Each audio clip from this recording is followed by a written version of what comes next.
Good day, everyone. Coach Anastasia here. I'm a triathlon coach, yoga teacher, and healing arts specialist. And today I'm going to give you 7 exercises, I think, for the core, planned for about 10 minutes.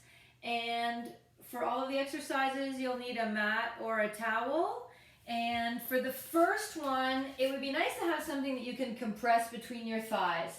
So you could use a yoga block, a rolled up towel. I'm going to use a little squishy ball. I like this. So by using something between the legs, we're going to place it just above the knees. We're able to engage the transverse abdominis as well. So coming down onto the back, place your block, towel, or ball between the thighs. We're going to take the shoulder blades off the floor if possible. Squeeze the knees in. And for the first 5 exercises or so, they're all going to be exercises where we hold. So start with 20 seconds. When that's going well, build to 30, 40, 50, and try to get up to a minute. Our second exercise is going to be inspired by crow position in yoga. So it's a hand balancing position where our knees are up on the triceps. So we're basically going to take the same position. We're going to lift the shoulder blades off the floor, reach the arms inside the knees, and then you can press the knees into the triceps and the arms out towards the legs. So we have pressure in from the legs, pressure out from the arms. And again, holding 20, 30, 40, 50, or 60 seconds. Release, always take a short break between each exercise. Now we're going to use side crow position, and so our knees are going to be together. Again, side crow is an arm balancing. We're doing it on our back. Knees are together. Again, lift the shoulder blades, twist the torso now, and try to get your lower shoulder blade off the floor. And holding again, 20, 30, 40, or 50 seconds. After the hold, release. Switching sides, twisting the torso to the side, trying to get your lower shoulder blade off the floor. It might not come up right away, and that's fine. That's what you're working towards. And after your hold, releasing down. All right, now we're going to come up to boat pose. So we want to have a nice contact with the sit bones on the ground.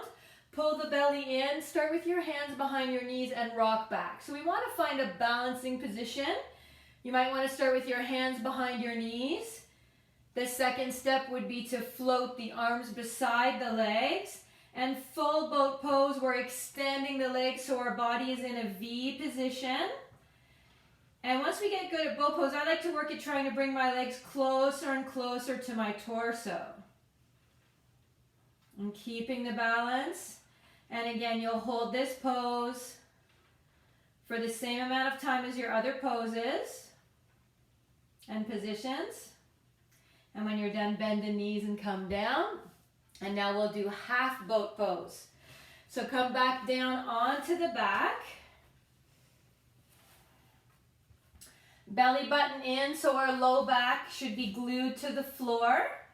Option 1, we'll start with the arms by the sides and lift everything up off the ground, but not too far. So legs are up, torso is up, our shoulder blades are off the ground. So position 1 here. Position 2, hands behind the head. Position 3, extending the arms. And I'm actually working on handstands right now, so I'm going to even flex my wrists and really simulate this handstand position. And again, you're holding. Try to hold for the same amount of time as the other exercises, even though this may be a harder position to hold. When you're finished, short break on the ground. And now we'll do a couple of exercises with movement.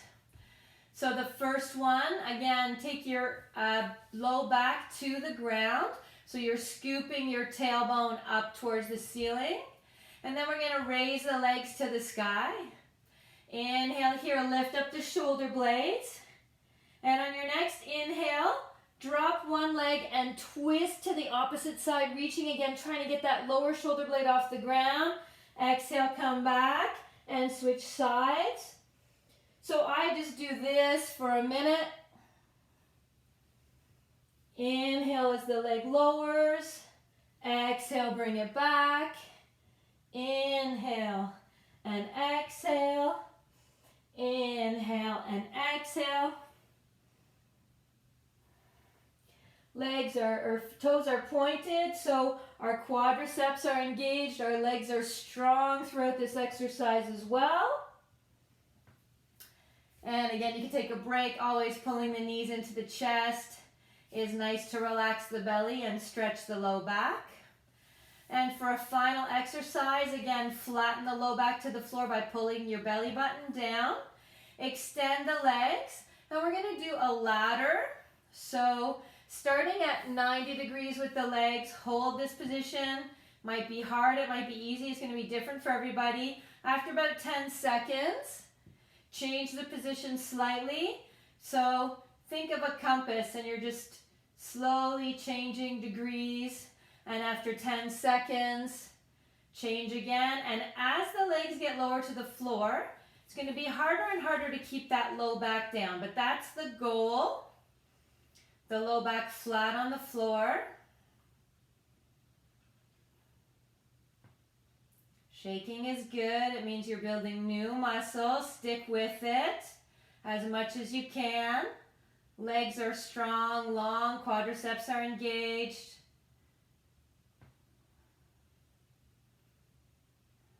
Try to keep the low back on the floor. And then once you're hovering just below the floor, you're going to go back in the opposite direction. Approximately 10 seconds per hold. Now, maybe 10 seconds is too long to begin with.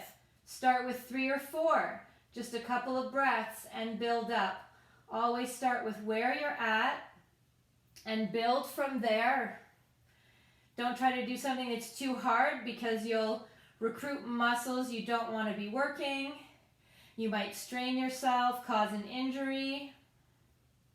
So always work with your body where it's at today.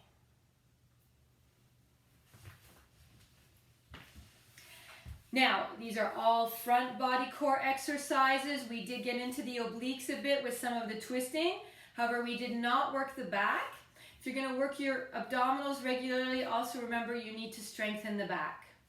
Have an amazing day, even though it's snowing in Montreal right now. Woo! Please give a thumbs up to the video, send me any comments or questions, and keep staying fit as we're in this lockdown. Be well. Thank you.